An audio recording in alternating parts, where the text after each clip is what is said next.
Bom dia a todos, sejam todos muito bem-vindos ao nosso ciclo de lives Ciência Policial em Debate. E hoje contaremos com a presença do ilustre General Santos Cruz e debateremos e realizaremos uma reflexão sobre a participação das Forças Armadas no cenário de crise da segurança pública brasileira. Aproveito para agradecer os nossos nobres colegas que estão sexta-feira. Lembrando que o nosso ciclo de lives ocorre preferencialmente às segundas, quartas e sextas-feiras, sempre às 10 horas da manhã. Já contamos aqui com a participação do nosso querido General Santos Cruz. Bom dia, General. Bom dia, estou aqui fixando meu celular aqui para não ficar flutuando. Inclusive, me sinto muito honrado em receber informação do senhor que é a primeira live que o senhor realiza pelo Instagram. Não, eu já fiz uma, mas não fui eu que sintonizei aqui o equipamento, né? Então, agora não, agora sou eu, estou sozinho aqui, então eu estou tendo que também me adaptar. Como é que está a imagem? É assim mesmo, general. A tecnologia, esse novo normal... Como é que tá a minha imagem aí? Só a câmera do senhor está invertida. Ah, então, peraí. Isso. Aqui. Então, só um segundo. Tá ok. Estou falando aqui para os nossos queridos seguidores, general. Uma honra ter o senhor nesta manhã de sexta-feira para falar de uma temática importantíssima. O nosso ciclo de lives, nós tivemos, é um projeto da editora Última Rácio, e nós tivemos o cuidado de escolher pessoas que de fato pudessem falar das temáticas, refletir determinadas questões sobre um viés a favor, né, favorável à lei e à ordem, de certa forma afastando discursos ideológicos e contrário ao poder público constituído. E a fala do senhor, em virtude do vosso currículo, que eu vou ler aqui para os nossos colegas, eu sei que a maioria das pessoas que estão nos acompanhando já conhece o senhor é uma figura pública de reconhecimento nacional, mas é sempre oportuno mencionar o currículo, porque, de certa forma, guarda estreita relação com a temática que trataremos. Como eu disse, muito obrigado pela vossa participação. Eu sei que a vossa agenda é lotada e abriu esse espaço, então ficamos muito honrados. O nosso querido General Santos Cruz é general de divisão da Reserva do Exército Brasileiro, possui o curso de Comando e Guerra na Selva, é formado em Engenharia Civil pela PUC de Campinas, foi comandante das forças da ONU no Haiti entre setembro de 2006 e abril de 2009, tendo um total de 12 mil militares subordinados a ele. Em 2013, comandou a missão de estabilização das Nações Unidas no Congo, na coordenação de cerca de 23.700 militares de 20 países. Em abril de 2017, tornou-se secretário nacional de Segurança Pública e, como primeiro ato, se reuniu com governantes do governo do Rio de Janeiro para debater a crise de segurança pública implantada naquele estado. E também ampliou a presença da Força Nacional de Segurança Pública no estado do Rio de Janeiro. Em 2018, deixou o cargo, tornando-se consultor da ONU. E em 2019, foi ministro-chefe da Secretaria do governo Bolsonaro. Então, não poderia ter pessoa melhor para nesse bate-papo acadêmico, como eu gosto de dizer, um bate-papo informal, sem muita teoria, para que a gente possa, de fato, refletir sobre questões essenciais, general. Sobre, inclusive, essa iniciativa, ela surgiu de reconhecimento formal do Ministério da Educação das ciências sociais como âmbito do conhecimento estudado no Brasil. Nós já sabemos, o MEC, né, e de certa forma a CAPES, já tinha um reconhecimento das ciências militares, ou seja, de todo o conhecimento produzido no seio das Forças Armadas. No caso das polícias militares, nós tivemos uma dificuldade nesse credenciamento em virtude do Ministério da Educação mencionar que nós estaríamos albergados nas ciências militares. Então, em 2013, houve o credenciamento do nosso Instituto Superior de Ciências Policiais aqui do Distrito Federal e, recentemente, em julho, foi publicada uma portaria reconhecendo oficialmente as ciências policiais. Então, nesse sentido, nós sentimos a necessidade de ampliar o debate sobre as ciências policiais. E uma questão que tem sido muito debatida nos meios de comunicação é uma questão que, inclusive, há determinadas controvérsias na interpretação das Forças Armadas em situações complexas, como a do Rio de Janeiro. É importante a gente deixar os nossos ouvintes esclarecidos que toda essa participação das Forças Armadas no seio da segurança pública é albergado pela Constituição Federal, o artigo 142, que atribui às Forças Armadas também o poder de garantia da lei e da ordem em situações específicas e existe também a lei complementar, uma lei complementar que é a 9799 e o decreto 3897 de 2001. Todos eles regulamentam e normatizam o exercício das Forças Armadas em 3 situações específicas, que é a indisponibilidade de forças que estão definidas no artigo 144, né, que são as forças que compõem o sistema de segurança público, as polícias. Então, quando há indisponibilidade, inexistência ou insuficiência de meios, as Forças Armadas, em situações pontuais e definidas em textos legais, podem, de certa forma, ampliar o seu raio de ação no campo da segurança pública. E o senhor, em virtude da vossa profissão, em virtude do fato de ter sido secretário nacional de Segurança Pública, em virtude de ter participado efetivamente no terreno, no combate a esse caos que, infelizmente, ceifa mais dezenas de milhares de vidas em nosso país, ou seja, além dos frontes externos, o senhor teve no combate em frontes internos. Então, há muita controvérsia em relação a essa questão. Lembrando, general, que eu não falo em nome da corporação a que eu pertenço, eu sou tenente-coronel militar do Distrito Federal, e é interessante lembrar para os autores, né, para os nossos ouvintes, que obviamente o senhor também fala pelo Exército Brasileiro, o senhor fala pela experiência que o senhor teve no terreno. Então, general, novamente, muito obrigado pela vossa participação, agradeço os nossos seguidores, e a palavra agora é do senhor, afinal, todos nós estamos aqui para ouvi-lo. Bom dia, muito obrigado pelo convite, é uma honra para mim ser convidado para falar a todos vocês, onde a grande massa é expert em segurança pública, porque são elementos de polícia militar, polícia civil, etc. Então, o que acontece acerca da participação dos militares, né? Hoje você tem uma situação de segurança pública que ela é caótica, mesmo que tenha melhorado, ela continua sendo caótica, né? Mesmo quando você tem alguma redução no número de determinado tipo de crime, ou latrocínio, seja lá o que for, mas mesmo assim ela continua em níveis inaceitáveis e caóticos, né? Outra coisa é que você tem esse interesse pela segurança pública que hoje existe, e os problemas que a gente tem, eles não existem por falta de conhecimento. Hoje tem muita gente com conhecimento dos problemas de segurança pública.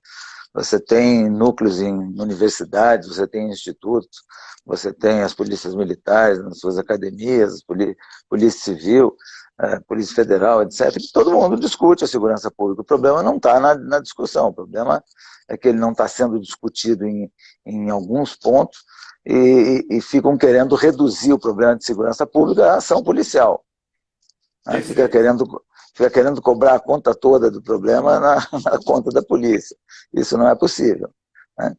Então, vamos partir desse primeiro ponto. O ponto em que nós temos uma massa de pessoas no Brasil, em qualquer assunto, e segurança pública também, de pessoas que são habilitadas a discutirem o problema e sugerirem coisas válidas. Bom, o que a gente não tem é decisão, não tem investimento, não tem interesse para que... Então, no caso das Forças Armadas, as Forças Armadas elas não têm sido empregadas só quando se tenha aquelas condições previstas na legislação, né? Onde a polícia local não tem condições, está sem condição de enfrentar aquela ocorrência. Tem sido usado muito até como desculpa política.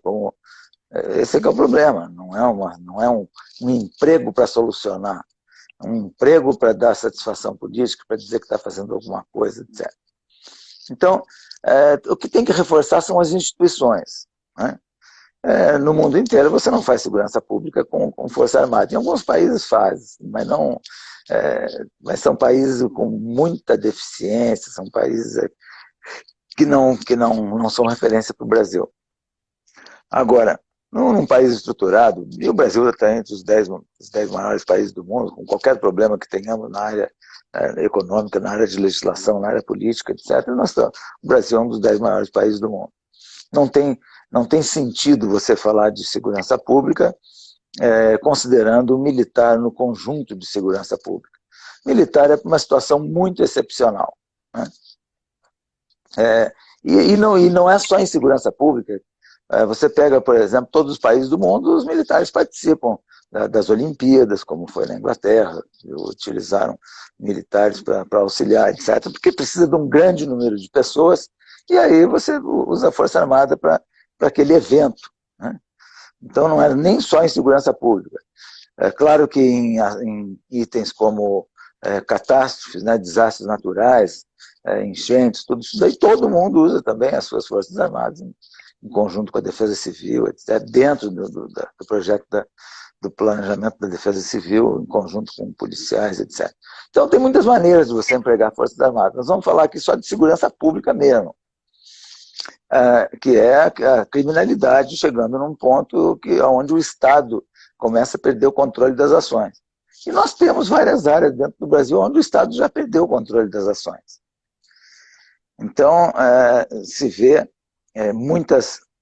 o emprego de Força Armada é completamente equivocado. Aonde aquilo ali é utilizado como uma desculpa para dizer para a sociedade que está fazendo alguma coisa, que está tomando uma providência. Quando a providência teria que ser estruturar as polícias, reforçar as instituições, discutir com o Judiciário, com o Ministério Público, com o Poder Executivo, né? Com o Poder Executivo local, vamos pegar um governo de Estado. Porque a segurança pública, basicamente, ela é uma obrigação de cada Estado. Vamos pegar um Estado. A grande maioria dos estados não tem o efetivo de policiais militares suficiente para fazer a segurança pública.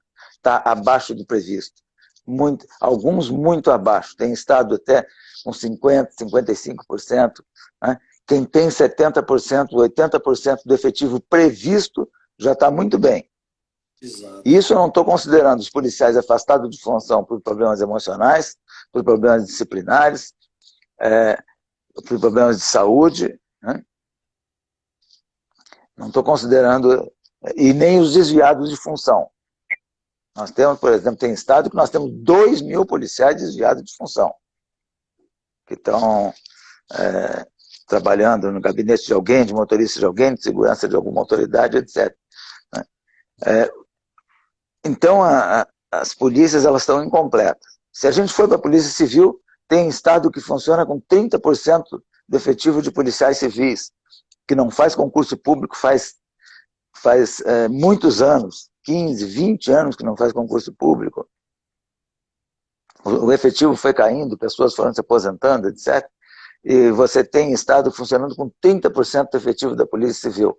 Isso significa não tem capacidade nenhuma de investigação. Além do que, dentro desse efetivo de Polícia Civil, você tem pessoas ainda trabalhando na administração, porque não tem quadro administrativo, você tem o policial trabalhando em funções administrativas, polícia também desviado de função em gabinetes, em seguranças, etc, etc. Então, você tem um problema muito sério que é o pequeno efetivo. Por que não se faz concurso público? Não se faz concurso público porque os estados não têm um planejamento, né? Não tem um planejamento que prossiga no tempo. Né? Cada administração faz aquilo que quer, aquilo que imagina, e não tem um plano de segurança pública onde ele sabe que tem um fluxo de saída de pessoas, seja por doença, seja por aposentadoria. Então você tem que ter o concurso todo ano, então você tem que ter um ingresso de novos policiais. Né? Então você não tem um plano para isso. Não tendo esse plano, alguns têm, outros não. Não tendo esse plano, fica muito difícil de você ter uma normalidade, um fluxo de treinamento, de preparo do pessoal, dos policiais e outros órgãos. Além disso, você tem um problema muito sério, que é essa mentalidade de reduzir o problema de segurança pública a uma ação policial. Nós vamos pegar o Rio de Janeiro, que é o caso mais emblemático, mas não é o pior estado, não. Aonde você tem uma situação histórica de falta de responsabilidade governamental, não é de falta de responsabilidade policial, de falta de responsabilidade governamental, que nunca se preocupou nem se interessou de manter a legislação, de fazer cumprir a legislação em área urbana, criando uma situação caótica de urbanismo, onde você não tem não só condições da entrada da polícia, como também não tem a entrada do transporte público, do apoio de saúde, do apoio escolar, etc, etc. Então, uma situação caótica de urbanismo, onde o crime organizado se esconde, se homizia lá dentro daquele urbanismo inexistente. Né? Isso é uma falta de responsabilidade histórica de governo. Bom, então chegamos nessa situação, onde, de tempos em tempos, os militares são chamados para garantia da lei e da ordem, e aí, ainda usando o caso do Rio de Janeiro, chegou a ficar um ano e meio no Complexo da Maré, no Morro do Alemão, etc. Bom, e é só ver o que adiantou. É só ver o que adiantou. Né? Entrou, logicamente, no momento em que aquela força está ali no local, você está passando na casa de alguém ou fez a base de acampamento na próxima casa de alguém, aquela pessoa é beneficiada diretamente, fica contente. Se você falar com o morador, ele vai dizer, não, para mim está bom. O problema é só que no dia que vai embora, volta tudo ao que era. Por quê? Porque você não teve nenhuma outra ação de governo. Você não teve... Se o senhor me permite, na fala do senhor, pontuar questões que eu acho que são de fundamentais importância, né? E, primeiro, parabenizar o senhor pelo profundo conhecimento que tem pelo que de fato acontece com as forças policiais brasileiras, né? Isso demonstra que, de fato, quando o senhor esteve à frente da Secretaria Nacional de Segurança Pública, efetivamente tomou conhecimento das agruras que simplesmente vive a segurança pública brasileira. E quando o senhor pontua de forma magnífica a questão de que, infelizmente, as forças policiais brasileiras operam hoje com um efetivo reduzidíssimo, né? Aqui no DF mesmo, que a gente de certa forma, pode ser considerada uma ilha em relação a todo o Brasil, a gente está operando aí em 60% do nosso efetivo. E nos outros estados, de certa forma, a realidade é mesmo até pior. E quando a gente verifica as possibilidades de uso e emprego das Forças Armadas para a garantia da lei da ordem, existe a questão da insuficiência de meios, né?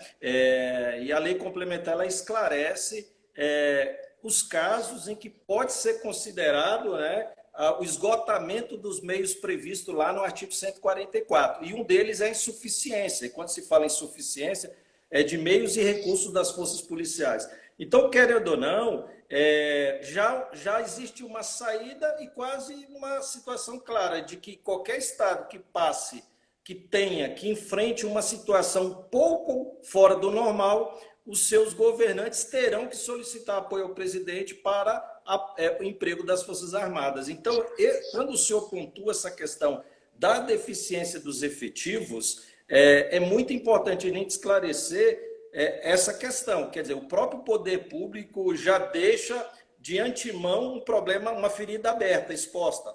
Então, a primeira solução é fechar essa ferida. Como o senhor bem pontuou, de fato, no mundo inteiro, as Forças Armadas, e é complexo porque a gente percebe quando um general é convidado a ficar à frente de um efetivo e, obviamente, se manda a mensagem para aquela comunidade que o Exército irá resolver o problema. E o problema, como o senhor bem falou, não se resolve só com polícia e não vai se resolver só com o emprego das Forças Armadas. E isso, de certa forma, afeta a própria imagem das Forças Armadas no sentido da imprensa começar a criticar. E, obviamente, nós tivemos uma mudança recente em 2017, em virtude justamente do emprego das Forças Armadas em sede de GLO, considerando os crimes praticados no exercício dessas atribuições como crimes militares. E, inclusive, uma regra que se aplicou a todas as polícias militares do Brasil, em que hoje qualquer crime praticado no exercício da função é considerado crime militar. Então, são esses arranjos que são feitos em meio a feridas abertas. Então, o senhor falou muito bem, essas feridas precisam ser fechadas para que o Exército, as Forças Armadas, obviamente, sendo chamadas, e o senhor também falou muito bem, que as Forças Armadas, quando a gente olha os relatórios produzidos pelo Estado-Maior, a gente percebe inúmeras ações que hoje as Forças Armadas participam, como eleições, né? Nós tivemos aí vários eventos internacionais em que as Forças Armadas operaram e entregaram os seus serviços à sociedade. Então, se coloca em xeque aquele soldado que teve uma formação, obviamente, de combate à guerra, é lógico que existe um treinamento, e eu tive a curiosidade de pesquisar e percebi que, como sempre, né, o Exército sempre observando a questão das necessidades de desempenho. Eu até tive acesso a um material muito bem produzido, orientando as Forças Armadas no sentido do desempenho de ações de polícia ostensiva, de abordagem. Então, a gente percebe que as Forças Armadas têm se preparado para essas nossas novas missões. Mas a gente emprega um soldado, um militar, às vezes com armamento inadequado para uma segurança urbana, né, com munição transfixante, com fuzil, que obviamente às vezes não é o melhor equipamento para operar numa situação de segurança pública. E obviamente isso coloca em xeque o homem, né? Está no comando, os seus militares que estão no desempenho estão querendo entregar o seu melhor para a sociedade. Então, general, eu parabenizo. Eu vejo, é possível você utilizar a Força Armada em algumas situações, como a gente já comentou, e até na segurança pública, dependendo de um evento qualquer, de uma situação qualquer, em combinação perfeita com a polícia, né? Onde você, na operação, vai ter tarefas próprias para os militares e tarefas próprias para os policiais, isso aí dentro do mesmo conjunto. Tudo isso é possível. O que não é possível é enganar a população dizendo que vai usar o exército para resolver o problema, quando você não vai resolver o problema. E você não vai resolver o problema nem com o exército, nem com polícia, né? Porque o problema não é exclusivamente policial. Vamos pegar o exemplo ainda do Rio de Janeiro, que é o mais conhecido, né, de todo, mais divulgado, apesar, como eu disse, não ser o pior estado, nem em números, nem em índice de violência. O que acontece é que você tem um governo que não cumpre a sua tarefa. Sistema educacional que não chega na comunidade onde a escola não funciona direito, onde não tem a merenda escolar que é roubada, a escola é toda deteriorada, dá um mau exemplo de instalações, a professora fica com medo de subir, o posto de saúde não tem remédio, o médico tem que pedir autorização para o chefe do crime organizado para subir para o posto de saúde, o PP tem que ficar dentro de um bunker de aço porque recebe tiros, onde o gás é dominado pela milícia, a internet pela milícia, onde a van não tem transporte público, é a van que é também de um esquema, às vezes, criminoso, né? Então, você não tem o Estado presente, né? Eu só vou acreditar num mínimo de iniciativa o dia que o recado for dado pelo governador de qualquer estado, pelo presidente do Tribunal de Justiça, pelo chefe do Ministério Público Estadual, esses três na mesma tela de televisão dando o recado para a bandidagem. E um outro assunto que não se discute muito é o problema do vínculo da corrupção com a ineficiência policial e com os problemas e o crime organizado, né? Você não pode ter corrupção num nível governamental, no nível de Assembleia Legislativa, etc., e de Câmara de Vereadores, e querer que o fim da linha seja absolutamente honesto, puro, né, fazendo um serviço dedicado. Porque o pessoal sabe que existe corrupção. A justiça pode não estar julgando, a polícia pode não estar investigando, mas o elemento que está da população, ele sabe desse nível de corrupção. Então, você tem que ter exemplos. Você não pode começar ter um governo corrupto e aí, quando chega lá embaixo, você quer resumir todo o relacionamento do poder público com a comunidade mais pobre, você quer resumir numa ação policial. Então, então tem problema de toda a gravidade. Uma outra coisa é a integração de polícia. Tem muita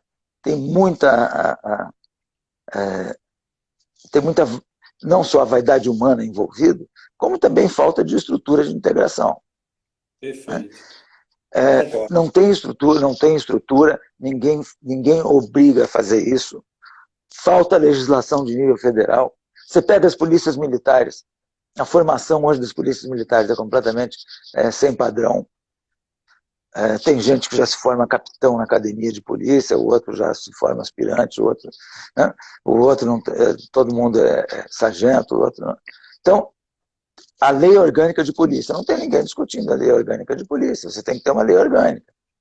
Você não pode ter um comandante de polícia militar, por exemplo, que fica uma semana, 15 dias, 20 dias ou um mês na função, porque o governador ficou desgostoso com alguma coisa e substitui. Então, aquilo é uma estrutura do Estado, ela não é do governo do Estado. Perfeito. Então, você tem que ter um sistema de promoções, você tem que ter um sistema salarial, você tem que ter um sistema de assistência social próprio, que às vezes a sociedade não entende, mas o policial... Agora a gente teve uma greve, foi no Ceará, né? Agora há pouco. Em primeiro lugar, para ser policial militar, para usar o título militar, tem que ter características militares. Então nós estamos confundindo tudo. a situação militar quando interessa e a situação de civil quando interessa. Então, é uma outra coisa que tem que conversar muito bem com os comandantes todos, comandantes gerais de bombeiro, de polícia, né? E definir isso daí. Uma outra coisa que precisa é a profissionalização da polícia novamente. Tem gente trabalhando com 24 por 96, 24 por 72. Quem trabalha 24 por 96, ele vai trabalhar 6 dias por mês na atividade dele, policial. O resto ele pode até trabalhar no que eles chamam da folga remunerada, mas aí é voluntariado, e não é obrigatório. 24 por 72 é a mesma coisa, ele vai trabalhar 8, 9 dias por mês na atividade. O que uma pessoa que trabalha um dia e folga 3 dias, uma pessoa com saúde, ela não fica 3 dias parada. Ela vai desenvolver uma outra atividade. Aí quando volta do é serviço... normal. E é normal, é uma coisa lógica, não tem crime nenhum. Eu vou ficar parado 3 dias, eu vou fazer outra coisa. E o que vai ser passa a ser mais importante? O que eu faço num dia ou o que eu faço nos outros 3? Então, nós temos que discutir isso daí, recuperar o profissionalismo da polícia, problemas de pagamento, e o problema não é só pagamento, eu falei na greve que teve aí, apoio à polícia não é só pagamento de pessoal. Apoio social é importante. A quantidade de problemas que tem o policial no ambiente policial, de separação de famílias, de violência doméstica, taxa de suicídio altíssima, de alcoolismo, etc. Então são coisas todas que precisam ser discutidas para dar maior estrutura para as polícias, seja ela polícia civil, seja ela polícia militar. Essa discussão ela tem que ser feita, tem que haver investimento nos efetivos, no treinamento. A gente vê, os policiais são os verdadeiros heróis. Eu já entrei em combate muitas vezes aí, fora do Brasil, aí, principalmente na África. É impressionante. Os policiais no Rio de Janeiro são super-heróis, porque eles sobem, às vezes, até sem capacete, não tem nem o equipamento completo. E sobe com um crime organizado atirando de cima para baixo, em posição de dominância. A força e na coragem, né? Isso aí é uma coisa absurda. Quando foi feita a combinação Força Armada-Polícia, era para ter limpado de cima para baixo. Quem faz essa limpeza pesada de confronto não é o policial. Aí você pode usar a Força Armada e o policial faz toda a parte de cerco, de conferência de pessoal, de detenção de suspeitos, de busca e apreensão, etc. Então você pode fazer algumas combinações mas só que depois dessa operação combinada, o Estado tem que entrar com as obrigações dele. Não adianta nada no outro dia eu retiro todas as tropas de lá, seja a tropa policial ou seja a tropa militar, em combinação com a policial, que não se usa nunca só Força Armada, você usa misturado quando tiver que usar.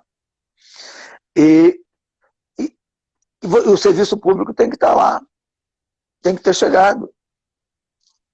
Então, agora, se você não tem a presença do Estado, você não tem condições de dar continuidade.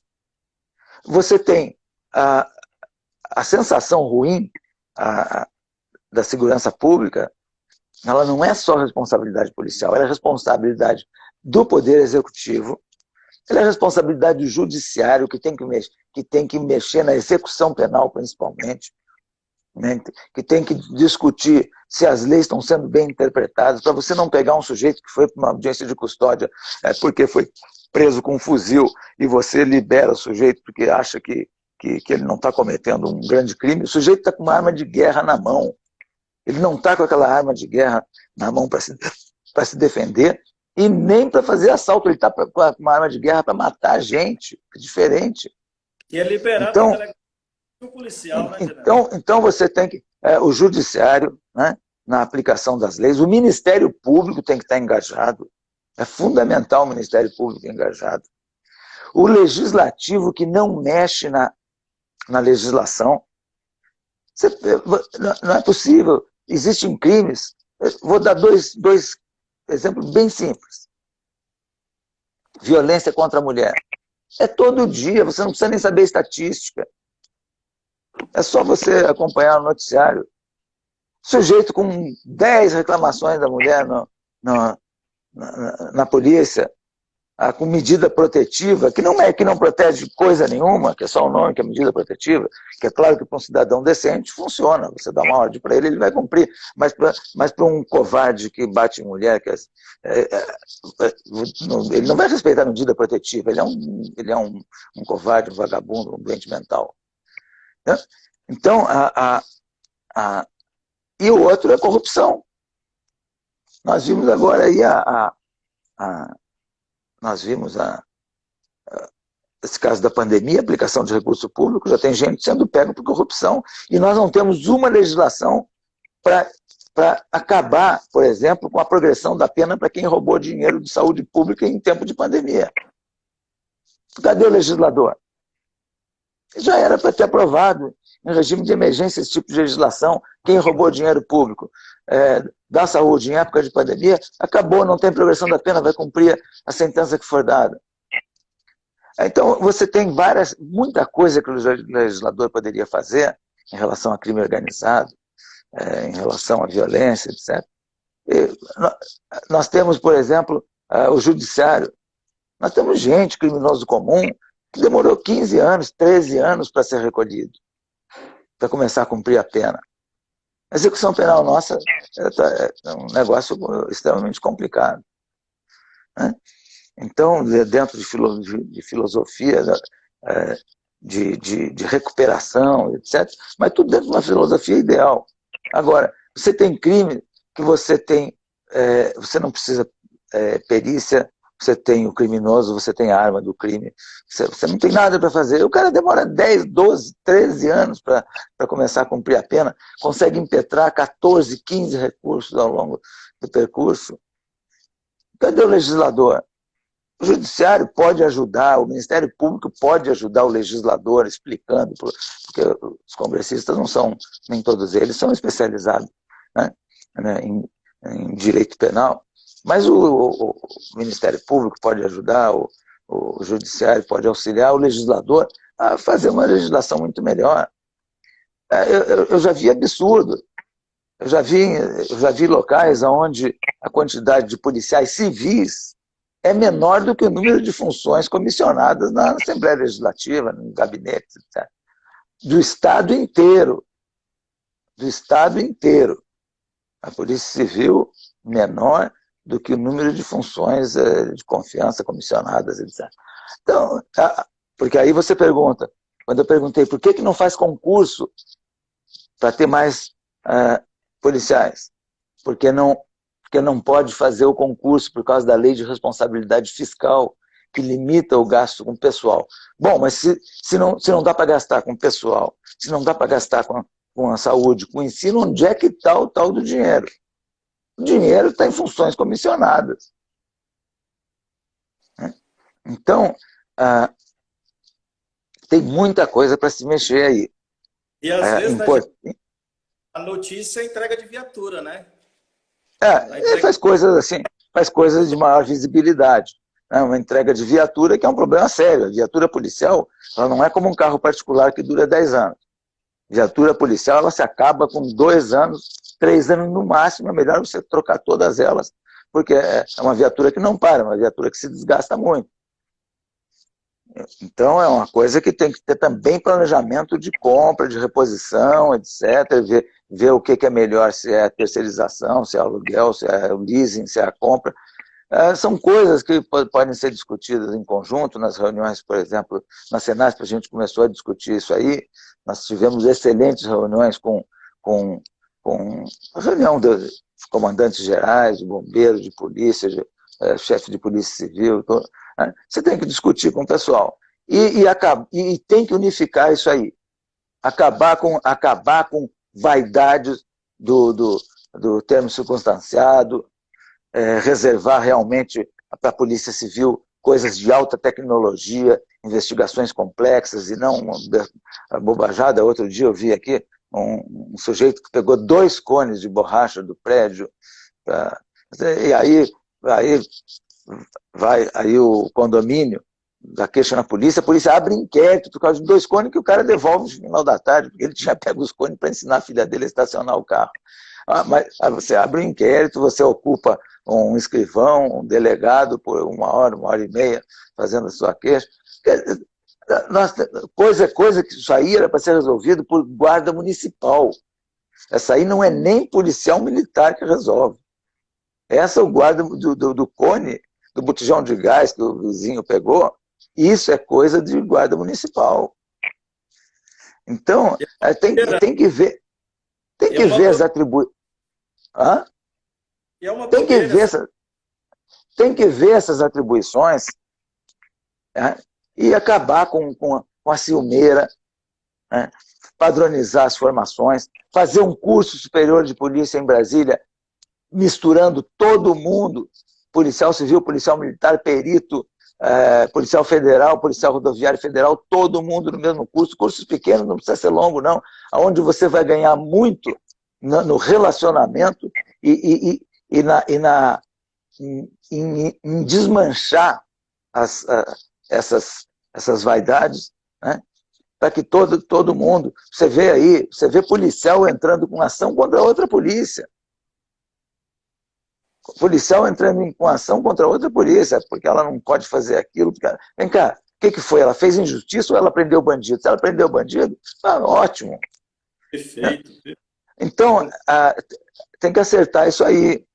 Tem muita coisa para acertar e coisas possíveis de acertar. Mas tem que ter uma liderança puxando isso. E nós não temos essa liderança puxando isso aí. Então, a sensação de impunidade que a sociedade tem não é produzida pela polícia. Ela é produzida pelo judiciário, que demora para julgar, que não funciona bem, seja lá por que motivo for, seja porque não tem estrutura, porque é burocratizado, porque não está informatizado, porque tem poucos servidores.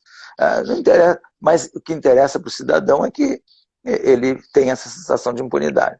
Então, o problema, todo esse problema, e tem muita coisa que dava para fazer, bem simples, né? Mas infelizmente não é feito. E quando aperta, quando a gente diz quando o bicho pega, você pega a Força Armada. Nós tivemos um problema há pouco tempo atrás, aqui em Brasília, no presídio federal aqui. Pelo que eu vi no noticiário aí, o tal de Marcola está preso aqui e tinha uma suspeita, um plano para libertar o sujeito e tal. Foi decretado GLO no presídio, acho que por 30 dias, não foi isso? Eu acho que foi 30, eu não lembro o período. Um período curto aí. Mas vem cá, por causa do Marcola, o presidente da República vai assinar um decreto por causa do GLO, é um presídio federal de quem é a responsabilidade do DEPEN, o DEPEN resolve. Tem polícia federal para isso, tem polícia rodoviária federal, né? Se precisar de uma ponto .50 para derrubar o helicóptero que vai pegar o Marcola, o exército vai lá, ensina o policial a atirar, empresta ponto .50 para ele, e a instituição policial vai fazer a proteção do presídio. E eu quero ver se não vai fazer. Ela faz, vai ficar valorizada, vai sair valorizada, vai crescer a instituição, e ai do bandido que tiver a ousadia de ultrapassar a linha vermelha estabelecida pelo elemento policial. Por quê? Porque a instituição é valorizada quando você dá tarefa para a instituição e dá os meios para ela operar. Você não valoriza a instituição quando você traz outra para fazer o que ela tem que fazer. Perfeito. Então, você tem coisas assim, coisas simples. Não, é o DEPEN que administra o presídio, então é ele que cuide. O que ele tem dentro do Ministério da Justiça? Ele tem a Polícia Federal, ele tem a Polícia Rodoviária Federal, ele tem a Força Nacional. E se o senhor permite a vossa fala, é interessante essa articulação e todos esses problemas que o senhor tem mencionado, que envolve, obviamente, o dia a dia de um policial na rua, essa ausência de uma sistemática efetiva ou seja, o sistema de justiça criminal funcionando, azeitado, né, com todos os agentes e órgãos conversando, essa questão do enxugar gelo do policial nas ruas, essa questão do policial em si, ele amortecer todos esses problemas legais que o senhor bem mencionou. E quando a gente fala no emprego das Forças Armadas, e a gente ouvindo o senhor, e como policial militar, eu fico muito feliz, e obviamente os policiais militares que estão ouvindo o senhor, justamente porque não é muito interessante quando um comandante-geral, ele vê que o governador do estado solicitou as Forças Armadas. Isso, de certa forma, passa para a sociedade, às vezes de forma da polícia militar. E quando o senhor fala desses problemas que o policial, ele, de certa forma, enfrenta, eles passam a ser direcionados para os integrantes das Forças Armadas, que no Brasil tem um excelente, né, a sociedade vê com excelentes olhos as Forças Armadas, basta ver a participação do senhor como ministro, como secretário nacional. Hoje nós temos um major da PMDF que é ministro no governo, e a gente tem N exemplos de militares que estão exercendo, estão entregando o seu melhor para a sociedade, de certa forma desfazendo a grande discriminação que nós militares tínhamos a respeito de distorções de interpretações, né? Ou seja, não olhar para o presente com as lentes do presente, né? Tentar olhar com as lentes do passado. E a preocupação é justamente esse, né? O debate, a reflexão que a gente faz esse. Não deixar as feridas abertas para que as Forças Armadas... né? Outra coisa tem que ver o problema salarial, mas tem aquilo que eu falei, tem que ver a assistência ao policial também, né? Família do policial e ao policial como profissional, porque é uma profissão que traz uma série de problemas que às vezes não tem em outra. As outras profissões têm outros tipos de problemas, né? A perda de policial, por exemplo. Outro dia em São Paulo morreram 3 policiais, mas isso aí acontece em todas as polícias civis e militares do Brasil inteiro. Isso é inadmissível. Isso é uma coisa inadmissível. Ele é um agente público, ele é um representante do Estado, né? E nós perdemos policiais assim, de maneira banal. A famosa subida ao morro, nos morros, né? A entrada naquela área ali dominada pelo crime organizado, pelas milícias, né? O policial entra ali de maneira quase que aventureira, ele planeja o que ele consegue, com o equipamento que ele tem, com a cultura que ele tem, né? E ele vai para uma situação de combate urbano. Ele vai para uma situação de combate urbano, né? E aquilo ali não compensa, porque mesmo que no confronto morra alguns bandidos, se morrer um inocente, se morrer um policial, não compensou. Aquilo ali não produziu praticamente nada. Pelo contrário, você perdeu um policial, uma família de uma pessoa decente que foi desmanchada, às vezes uma criança, um civil inocente, né? Tem que mudar aquilo ali, né? Agora, aquilo ali não se muda só com polícia, nem só com combinação militar-polícia. Aquilo ali tem que ser uma mentalidade de mudança do Estado, mas o Estado com o juiz, com o Ministério Público, né? Com polícia, com todo mundo junto, com a mídia, né? Então tem que haver liderança puxando esse assunto aí. Perfeito. General, se o senhor me permite, a gente já está caminhando para o final da nossa live. O Instagram só nos oferta 1 hora, né? E infelizmente o tempo é curto para um bate-papo como esse, e a gente sabe que o senhor tem muita informação para nos passar.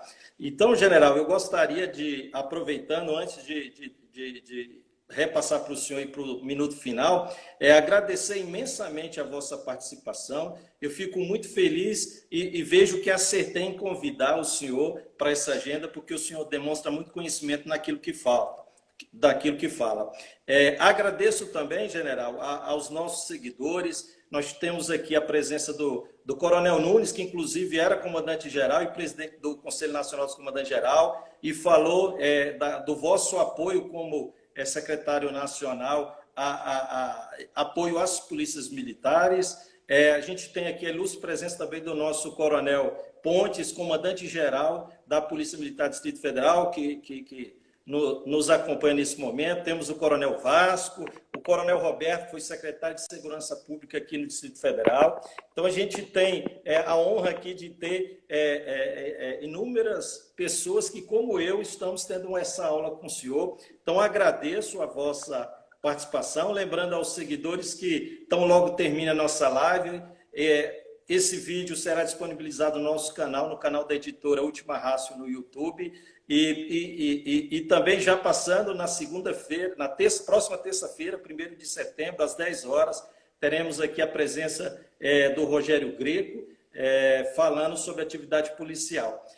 E no dia 4 de setembro, a presença da nossa querida doutora Catarina, que é auditora aqui no Distrito Federal, juíza auditora. Então, general, a palavra agora é do senhor para o minuto final. Muito obrigado por tudo e gratidão. Bom, em primeiro lugar, eu agradeço mais uma vez aí o convite, a presença do Coronel Nunes aí, de outras pessoas que são expertos em segurança pública, mostra a minha ousadia de falar de segurança pública na frente de tantos expertos aí de qualidade, né? Mas o que eu vejo é que precisa ter mais, o assunto precisa ter o interesse governamental e para que possa liderar o assunto e convocar para discutir o assunto todos os setores da sociedade, mas principalmente o Ministério Público, o Legislativo, né, que mexe nas leis, e o Judiciário, para que tenha realmente uma ação integrada, porque se não houver ações complementares, você está colocando a polícia, em alguns momentos a polícia em risco, perdendo policiais, sem nenhum plano de solução do problema. Então isso aí é uma coisa absurda, você arriscar a vida de pessoas, às vezes mal preparadas, sem o equipamento correto, mas que têm coragem de se expor, né? Sem ter um plano para solucionar o problema no qual você está colocando aquelas pessoas. Força Armada pode auxiliar, mas tem que ser uma coisa muito bem feita, muito bem coordenada, e o que eu tenho visto por aí não tem sentido, né, o emprego de Força Armada da maneira como tem sido empregado. Em algumas situações. Em outras não. Em outras você tem que ter. A polícia entrou em greve, você não pode deixar a rua sem ninguém. Então, vai ajudar. É uma coisa muito temporária. Mas, no geral, para resolver o problema de segurança pública, eu não tenho visto o melhor emprego que pode fazer de Força Armada. Vamos ver se as nossas autoridades, se os governadores do Executivo, né, principalmente aí governadores e presidente da República, se eles se interessam e lideram as soluções para os nossos problemas de segurança pública. Muito obrigado, general. Um bom final de semana para o senhor e agradecer também a presença ilustre aqui dos nossos seguidores que nos acompanham nesta sexta-feira. Muito obrigado, general. Tranquilo, grande abraço aí. Muito obrigado. Um abraço.